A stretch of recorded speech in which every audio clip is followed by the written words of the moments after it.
कैसे आप सभी लोग, एक बार फिर से स्वागत है आपका हमारे YouTube channel study with Yogesh में। हालांकि बच्चों आज वीडियो तो देनी नहीं थी मुझे, क्योंकि थोड़ा सा मुझे किसी काम से निकलना था। लेकिन क्योंकि कल जो एक आपकी कैलेंडर आया है यूपीपीएससी का, उसको लेके कई बच्चों ने क्वेश्चन किया था या मैसेज किए थे कि सर इसमें RO lower PCS upper PCS का तो नाम ही नहीं है, यानी ये जो एग्ज़ाम होगा ये कब होगा, अब होगा भी नहीं होगा इस वर्ष, या विज्ञापन आएगा या नहीं आएगा। तो बच्चों स्वाभाविक सी है, जैसे लोक सेवा आयोग के माध्यम से एग्जाम कराए जाते हैं, आप सभी जानते हैं आरओ है, लोअर पीसीएस या अपर पीसीएस एग्जाम है। तो कैलेंडर जैसे कल अपडेट हुआ है, तो उसमें इनका नाम न देख के थोड़ा सा एक बेचैनी तो होनी स्वाभाविक है, ठीक है।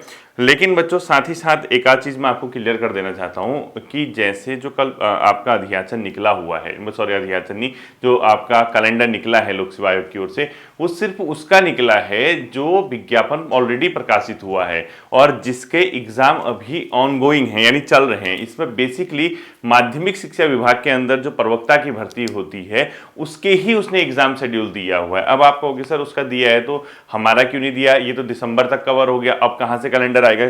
बच्चों अभी कुछ दिनों पहले आपने एक और कैलेंडर आयोग ने दिया था जिसमें 30 मई तक का कवर किया हुआ था, जिसमें प्रवक्ता के 2 एग्जाम थे, इसके अलावा अपर पीसीएस मेंस का एग्जाम कवर किया था, लेखा वाला जो था आरओ उसको कवर किया था।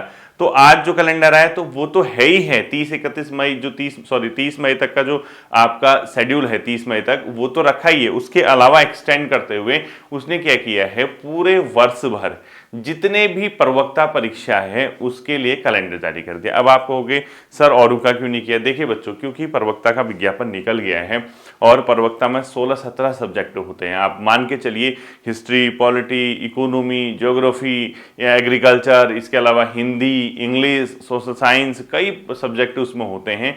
तो क्योंकि आयोग ने जो इससे पहले, जब विज्ञापन तो एक ही साथ निकला, इससे पहले जो आपका कैलेंडर आया हुआ था उसमें आपका भौतिक जो साइंस है यानी फिजिक्स है, भौतिक विज्ञान है, और आपका पॉलिटिकल साइंस है यानी नागरिक शास्त्र है, सिविक्स जिसको बोलते हैं, साथ ही साथ हिंदी और इतिहास, ये 4 सब्जेक्ट संभवतः उसने क्या किए थे, मई तक के कैलेंडर में रखे हुए थे। उसके बाद क्योंकि विज्ञापन तो इनका एक साथ आया था, एक ही विज्ञापन था, सबका अलग अलग तो था नहीं कि पॉलिटिकल साइंस का इतना ही हो।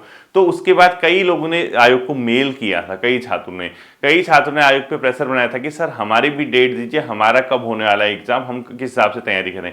तो जो प्रवक्ता के बचे हुए पेपर थे उसका ये बेसिकली क्या है, अपने आप में कैलेंडर है। अब आप कहोगे सर इसने तो सारा इंगेज किया है। वास्तव में अगर आप कैलेंडर पे एक नजर मारोगे, कुछ डेटा ऐसी रखी हुई हैं आयोग ने, आप देखना इसमें, यहाँ पर 19 मई 31 मई तक तो पुराना कैलेंडर है, यानी 31 मई तक, जिसमें आपका प्रवक्ता के एग्जाम, समीक्षा अधिकारी, सहायक समीक्षा अधिकारी, लेखा कैडर में, और इसके अलावा प्रवक्ता के ही एग्जाम है और एक अपर पीसीएस का एग्जाम है। इसके अलावा एक न्यायिक सेवा का है, इसमें सिविल न्यायाधीश।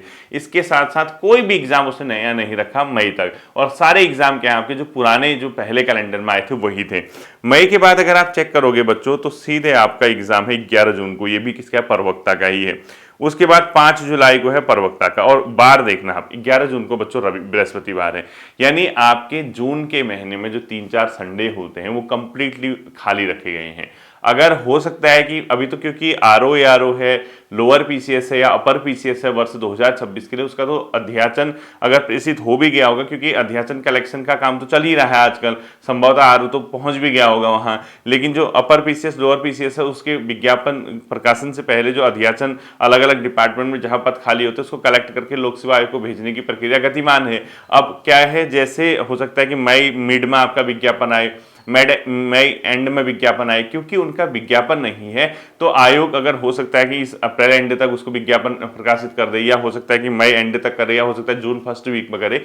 ये तो अनसर्टेन है, कोई फिक्स तो है नहीं कि अब लोअर पीसीएस अपर पीसीएस किस टाइम आएगा, लेकिन आना तय है, कंफर्म है। तो जून के सारे रविवार अभी फिलहाल इस कैलेंडर के हिसाब से खाली हैं अगर आप देखोगे तो, यानी आपकी एक पॉसिबिलिटी बनती है जून एंड में, ठीक है। संभवतः जून एंड में एक पॉसिबिलिटी बनेगी जिसमें अपर पीसीएस तो बिल्कुल भी नहीं होगा। क्यों? क्योंकि अपर पीसीएस पहले उसने 5 जुलाई दिया हुआ था, अब 5 जुलाई अब अपर पीसीएस नहीं होगा इस कैलेंडर के हिसाब से, क्योंकि उस दिन प्रवक्ता का एग्जाम निर्धारित कर दिया गया। जून में अगर होगा कोई एग्जाम तो संभवतः लोअर पीसीएस का ही होगा, इसके अलावा नहीं होगा। क्यों? क्योंकि लोअर पीसीएस का एग्जाम पहले डेट दी थी और वो डेट एक्सटेंड हो गई, 17 मई वाली तो थी शायद एक बार ना, वो तो है नहीं अब आज की डेट के हिसाब से। अब अगर लोअर पीसीएस आज कुछ इस हफ्ते, अगले हफ्ते या 10-15 दिन 20 दिन में विज्ञापन आता है किसी केस में, हालांकि संभव तो लग नहीं रहा बच्चों अभी, लेकिन फिर भी अगर 35, 40, 45 दिन का समय आयोग को मिलता है तो जून में अगर कोई एग्जाम हो सकता है तो लोअर पीसीएस वो भी एंड में, ठीक है। इसकी भी कोई गारंटी नहीं है। कहने का मतलब सब डिपेंड करता है कि आयोग विज्ञापन कब उसको अध्यासन मिले, कब वो प्रकाशित करे। तो जून में एक पॉसिबिलिटी बनती है एंड के टाइम पे कि उसने उस चीज को खाली रखा हुआ है। अब आप सीधे आइए बच्चों जुलाई में। जुलाई के उसने 5 जुलाई रविवार को प्रवक्ता का एग्जाम, 12 जुलाई रविवार को प्रवक्ता का एग्जाम, 19 जुलाई स्क्रीनिंग परीक्षा बच्चों माननीय उच्च न्यायालय में सहायक अधिकारी टाइपिंग वाली की। इसके अलावा रविवार है 26 जुलाई पेपर। तो आप मान के चलिए बच्चों जुलाई के जितने भी संडे हैं सारे इंगेज हैं। तो जुलाई में आपका कोई एग्जाम नहीं है, ना अपर पीसीएस होगा, ना ही लोअर पीसीएस होगा, ना ही आरओआर होगा। 3 के 3 एग्जाम आपके जुलाई में संभव नहीं है, क्योंकि सभी संडे ऑलमोस्ट आयोग के द्वारा क्या किए गए बच्चों, कवर किए गए हैं। अगर आप देखेंगे बच्चों 5-6 जो इसके बाद अगस्त में सीधे 23 अगस्त को गए पेपर बच्चों, वो है रविवार। इसका मतलब अगस्त में दूसरी पॉसिबिलिटी बनती है। अगस्त के महीने में जो सेकंड चांसेस हैं आपके पेपर होने के, कह रहा हूं विज्ञापन प्रकाशन की नहीं कह रहा हूं कि अगस्त में आने में है कितना टाइम। अभी देखो अप्रैल एंड हो ही जाएगा अब कुछ 8-10 दिन बाद, उसके मतलब 10-15 जो भी बचा है, मई जून जुलाई 3 महीने। तो अगस्त तो पूरा उसने खाली रखा है, एक ही पेपर रखा है प्रवक्ता का, वो अगस्त का जो महीना है। तो आप अगस्त में कहीं ना कहीं संभावित मान सकते हैं, और मुझे भी लगता है बाय हार्ट कि कहीं ना कहीं आपके लोअर पीसीएस अपर पीसीएस इनके एग्जाम होंगे अगस्त के आसपास। और अक्सर आपने देखा होगा, आपने नोट किया होगा, पहले से भी देखना अगस्त के आसपास RO lower PCS upper PCS इनके एग्जाम होते आए कई बार, ठीक है।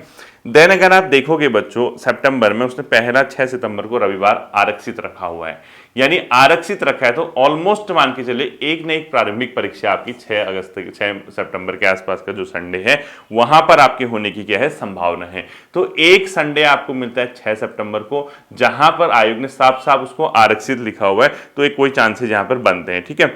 देन अगर आप देखोगे बच्चों 20 सितंबर को भी इंगेज है, 27 सितंबर को एग्जाम है, कहीं ना कहीं मान के चलो 20 और 27 को फिर एग्जाम नहीं होंगे। वो इसलिए नहीं होंगे क्योंकि अगर आप 5-6 को आरक्षित कर रहे हो, अगर कोई बड़ा एग्जाम होगा तो उसकी प्रिपरेशन करना, उसकी पूरी टीम भेजना, उसके सारे काम करना, पेपर संपादित करके चीजों को वापस आयोग लेके आना, तो इसमें कहीं ना कहीं समय लगता है, मैन पावर लगती है। तो एक साथ दूसरे पेपर में फोकस नहीं किया जा सकता है। तो अगर आप मान के चलिए सितंबर में जो आरक्षित है उस तिथि को अगर एग्जाम होता है तो उसके अलावा सितंबर कोई पॉसिबिलिटी नहीं है आपकी, नहीं आरओआर और ना लोअर पीसीएस ना अपर पीसीएस की, ठीक है।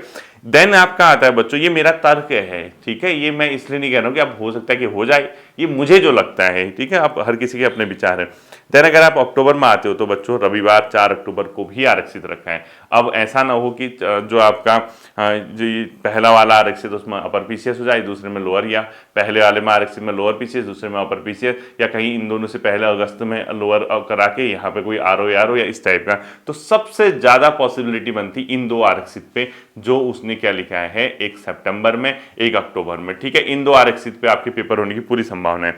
देन अगर आप देखोगे बच्चों अक्टूबर में इसके अलावा कहीं भी मान के चलिए आपका कोई पेपर नहीं होने वाला है। सीधे उसकी बात गई है नवंबर की बात, यानी नवंबर के अगर आप स्टार्टिंग के वीक देखोगे तो वहां पे संभवतः आपका क्या हो सकता है, एक प्रकार से पेपर हो सकता है, और दिसंबर में भी फिर आपके चांसेस बनते हैं। अब देखना एंड में आयोग ने लिखा है कि उक्त तिथियां प्रस्तावित है और इसमें चेंजेस भी संभावित होते हैं।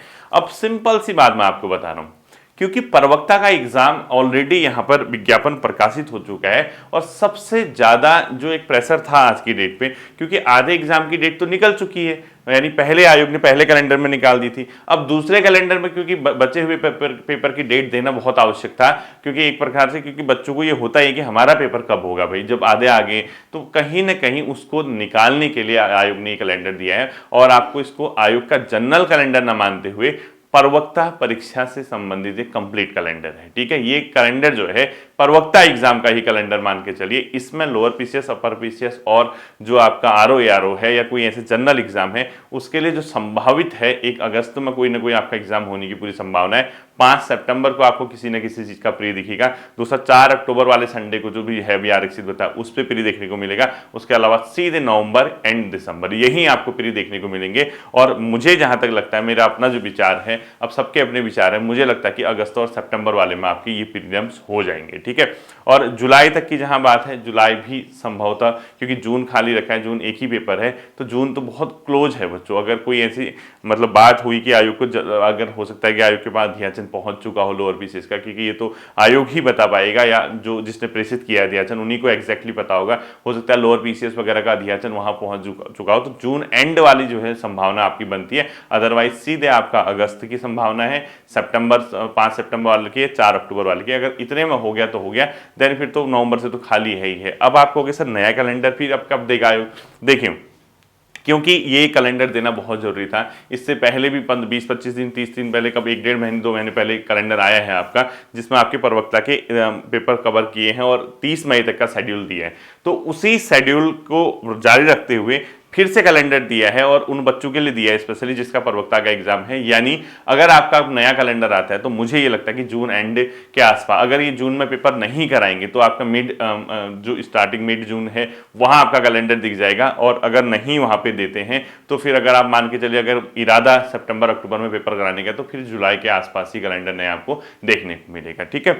तो ज्यादा कंफ्यूज होने की जरूरत नहीं है, पूरी उम्मीद जो है आप लोग बनाए रखिए। आपके पास अभी भी एक मतलब स्कोप आयोग मतलब रखा है, आयोग ने 2 डेट रिजर्व रखी है, साथ ही साथ जून एंड वाला जो पोर्शन है 15-20 जून के बाद का, और जुलाई वाला तो है नहीं, वो तो कंप्लीट इंगेज है। अगस्त का पोर्शन आपके संभावित है, फिर सितंबर और अक्टूबर में तो 2 पेपर की तो है ही है, वो रिजर्व रखा है, ठीक है। तो बेसिकली ये मान के चलिए मई में कोई पेपर नहीं है, मतलब आप लोगों का, ठीक है, जो जनरल वैसे एग्जाम जो प्रवक्ता वगैरह नहीं है। जुलाई में कोई पेपर नहीं होने वाला है, और सितंबर एक पेपर हो सकता है, अक्टूबर में एक पेपर हो सकता है, फिर नवंबर से आपका फिर खुलेगा, ठीक है। आई होप कि ये जो इन्फॉर्मेशन है आपकी कुछ समझ आई होगी, और ये सिर्फ एक मेरा मतलब मानना है कि ऐसा हो सकता है। बाकी एक्चुअल कंडीशन क्या है, वास्तविकता क्या है, ये फिर आने वाला समय ही बता पाएगा, ठीक है। फिर मिलते हैं अगले सेशन पर, अपना ध्यान रखिएगा। Thank you.